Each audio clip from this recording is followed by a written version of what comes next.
ধনী হবেন কি করে? শুনেই কথাটা যেন একটু চমকে যেতে হয় বা কেমন হয় ছিটকে যাওয়ার মতো ব্যাপার, যে হঠাৎ করে ধনী হবেন কি করে? এত সহজে কি ধনী হওয়া যায়?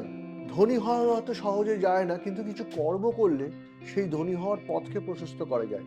কারণ আপনি আপনার লাইফে যে ভাগ্য নিয়ে এসেছেন আপনি তার ফল সেভাবে পাবেন। কিন্তু এমন কি কর্ম করে ধনীদের ভাগ্য না হয়ে, ধনী হওয়ার ভাগ্য না হয়ে, না নিয়ে যদি পৃথিবী আসেন তাহলে ধনী হবেন না।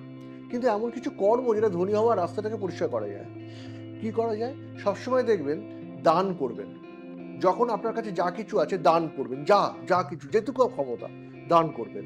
কন্টিনিউ দান করে যাবেন। এবার আপনি ভাবেন যে আমি কি দান করব, কতটুকু দান করব, সেটা ডিপেন্ড অন ইউর থিঙ্কিং, আপনার মানসিকতা বা আপনার জায়গা।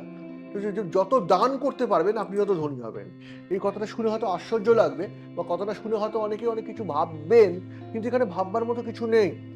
আপনারা পাবেন, আপনারা রেজাল্ট পাবেন পাবেন আপনি। তবে হ্যাঁ, উচিত জায়গায় দান করবেন। এই দান করার ব্যাপারে অনেকে মানুষের ভুল করে। উচিত অনুচিতটা বুঝবেন কি করে? সেটা সত্যিই যেখানে ক্রাইসিস রয়েছে সেটা উচিত, যেখানে কোনো ক্রাইসিস নেই সেখানে অনুচিত। যাদের সত্যি ক্রাইসিস রয়েছে, কোনো ব্যাপারে কোনো কিছু ক্রাইসিস আছে, দ্যাট ইজ সেটা সত্য, সেখানে দান করবেন।